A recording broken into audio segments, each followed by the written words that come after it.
at Top NCQ. 4 MCQ, yeah, that's insane. Great performance by him. I always like to think of Silverlotto very aggressive, advantage stay heavy. You could just call him a masher, it's fine. Yeah, he knows that. Bulby's very defensive, patient play, built in the depths of Marvel 3 and Smash 4, and then Ruben's like sort of a mishmash of the two. I feel like a defensive playstyle will work here against Darkstalker. With the Game Watch, you can be that immovable object versus the unstoppable force, and it often means that you come out on top thanks to Game Watch up B. But Darkstalker is very aware of that move and how you can beat it. Yeah, a great start from Darkstalker, speaking of which, in this first game, but Bulby seeming to pick up the speed just now. He's not going to let Darkstalker punch him out. Oh, that's sort of disgusting pressure, and I know that's an option select from Bulby. If the jab hits, it just rapid jabs. If it's shielded, then he automatically grabs. Wow. I don't know if Darkstalker knows that. That sort of changes the dynamic. You might die here. Very, like, huge cross up to avoid the actual punish. Yeah, Bulby's staying alive at 100%. But Darkstalker's got go, so this is yeah, this is where Fighter Pass 2 really shows. I think this is exactly where Darkstalker wants to be here. The up B is probably going to take it. Yep, there we go. Game Watch light as ever. Yeah, and that's going to be one of Terry's like key things in this matchup. Oh boy, Game Watch kind of struggles to kill outside of certain setups. Darkstalker does love it when he's basically at 10% right now. He special cancelled off the bomb. Jesus Christ. Like, Darkstalker is living, and he's very happy about it. Throwing out those buttons, and if they hit, they will lead into very scary situations for Bulby. Racking under damage, but not getting killed as of yet. Chef at ledge going to be rolled through, not the best spacing. Ooh, okay. A lot of damage racking up for Bulby. Really need to get this stock off. Surely. Coming up, that's okay. That's still 184%. Still living, but the spike from Bulby managing to close out that first stock. 180% though. You don't really want to be making Darkstalker live that long. That is sort of classic Terry stuff. Darkstalker's quite good at surviving to those percents. He's sort of wary of your kill options, what you're looking for. Plays around him quite well. But he has to find ways to land those chefs at ledge. Oh yep, my God, another up B taking second stock. Darkstalker full stock ahead now. Can Bulby make a comeback in this game one?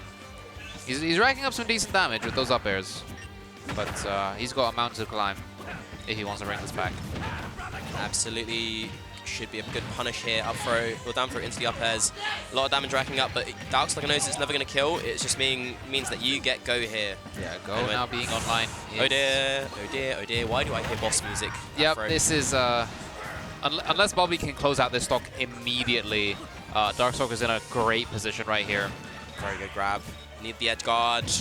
The bomb is not going to hit. And all of a sudden, it is. He's living. Okay.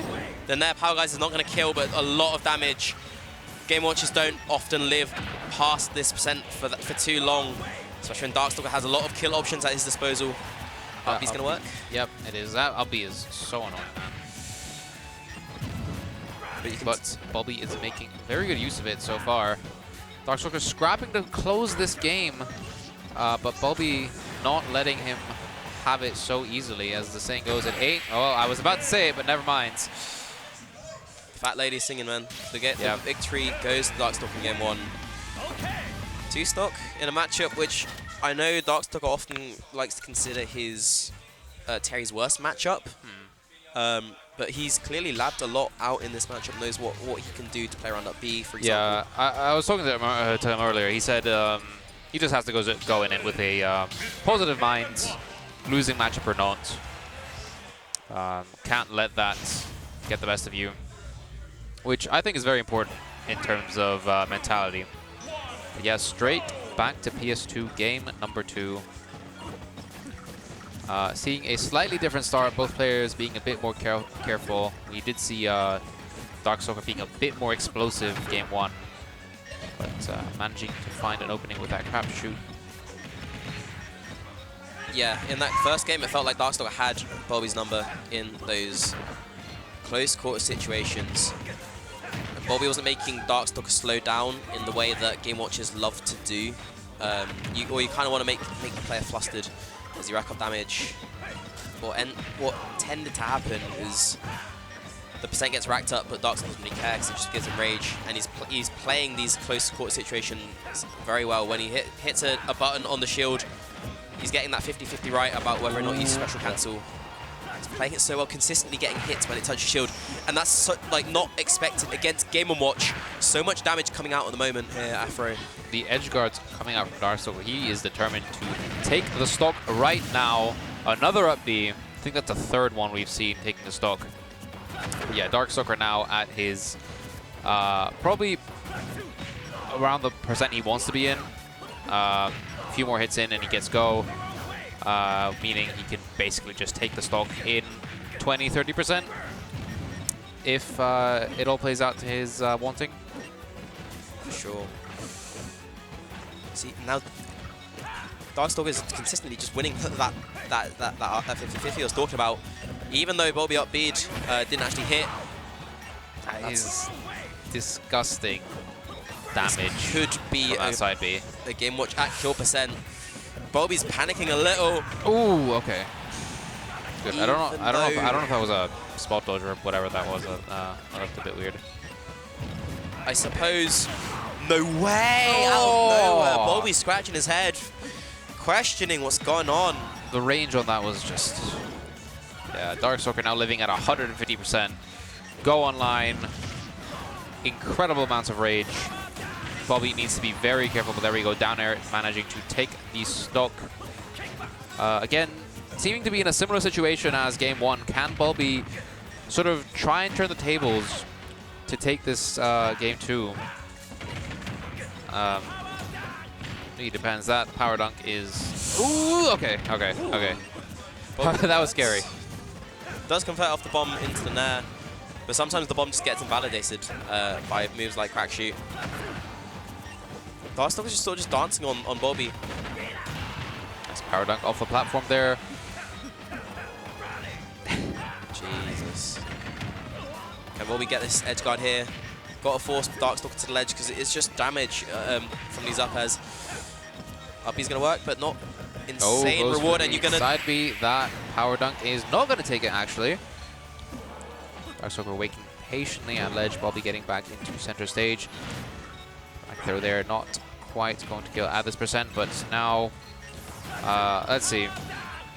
At 109%, are we going to see a random go move thrown out by Darkstalker? Just regular specials. Yeah, he can. He can do so freely.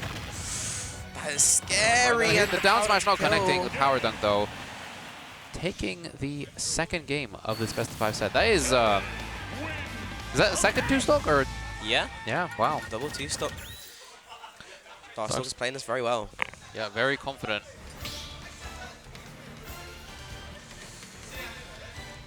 The thing that's sticking out to me here, Afro, is Darkstalker's playing the close quarters. Like, he's attacking Bulby's shield very well, in ways where he's not getting hit afterwards. And Bulby's not getting enough mileage himself when he is attacking Darkstalker's shield. I'm seeing a lot of situations where he's set up the falling bomb, which is plus on shield, and he's throwing out an F-tilt to cover things like a roll in. Darkstalker's just holding shield and the F-tilt whiffs. He's not. If Bulby is to make this a competitive set, he needs to play those situations better, and also importantly, make the most of his advantage. He's not really been able to punish these recoveries from Darkstalker. Has to sort of reset to neutral consistently. I mean, he's doing a much better job this game, in my opinion. Started out a lot better. The parry on the power dunk there, and yeah. The first 100 comes easy. It's just the decisive blow, the 100 to stock, which is the difficult part for Bulby. Yeah. If he manages to take the stock right now, he has a good shot of winning this game. Taking a lead against Terry, like that, the multi-hit back. Oh, there we go. Okay. I feel like he must have Herbo shifted himself into the blast zone. And you can see Darkstalker trying to do his parry god stuff, trying to parry every single hit with back air, ends up dying for it. Yep, not worth it. But I mean, yeah, you could just hold shield there, I guess. Ooh, doesn't. This should be damage. Yeah, this is an entirely different Bulby we're seeing here in this third game. He's capitalizing quite a lot from his lead, I feel like. The power dunk, like, you can't punish that. He knows that. Stays in shield. Able to up B after the jabs, though, in between any special hits. Quite important. I feel like Game Watch might be able to up B out of shield after the auto counter power dunk before something like a jab comes out, just because of how fast that move is. A lot of damage is coming out. Can Bulby convert even further, forcing Brandon to ledge? But the roll in F smash, very greedy from Darkstalker, but it paid dividends. So even though he's at 110%, this in my eyes, this is slightly even because a couple of good hits in from Darkstalker can definitely lead into a situation where he can sort of try and find the stock here. Really good grab there. I'm surprised that was unsafe. This is the scary stuff. Bulby in the corner. Darkstalker was throwing out those safe pokes and those F tilts. Yeah, he's too scared to commit to anything because he knows that he might get reversaled for it. And yeah, speaking of which, Bulby now in the opposite situation where he was the past 2 games, finding himself a stock up. Can he close out this game? Good mash. Darkstalker likes those grab buddy smokes up. Sorry. Hey, Fever season. Yeah. My God, the reversal. No! Oh, that killed? Oh my God, you can't afford to drop your combos like that, Bulby. And all of a sudden, your lead is gone. Hold on. Where blink once and you miss it. This is not the same game it was. Oh my. 30 seconds ago. Bulby? I don't know. I looked away. I wasn't even looked away. I just spaced out for a second. And I just see a random up B come up. And somehow Darkstalker is now in the lead for this third game. This could be Bulby bowing out here and winner's side. He's got to find something here. Can't just get 3-0'd. He's standing there. He's not holding forward. Standing so there weird. menacingly. Yeah, this is a very. I think Darkstalker has realized that he can't just throw out attacks and expect to win. He's playing a lot more patiently now. He's just doing it in throwing out the reversals in unexpected situations, just changing the tempo consistently. It's catching Bulby off guard a lot. Bulby has to play so precisely here. Those up Bs are still risky if that landing gets caught, and the corner landing is going to get Bulby killed. The dash attack in the corner is how he closed out game 2. It's what he's doing to win the set. Darkstalker moves on into winner's side grand finals. Very, very drastic change of momentum during that final game. Bulby was a stock up, and then blink and you miss it. Darkstalker wins game number 3. Good stuff for him. Yep. He sees that the bracket is behind and says, let me help you out here with a quick 3-0. Unfortunately, we still have a few sets to wait on, unless it's now scores versus zone, which is happening right. Going to be coming up as they come up to the stream. Meltdown Classic now.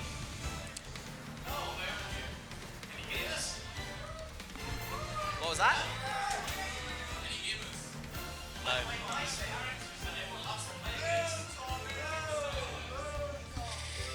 Surprisingly, no one wants to play Burning's Isabel or Lucario. Yeah, I can see why. Crazy. So Scores has beaten Backpack TV, and that's Backpack TV's first top 8 at Meltdown. Good run. Good stuff.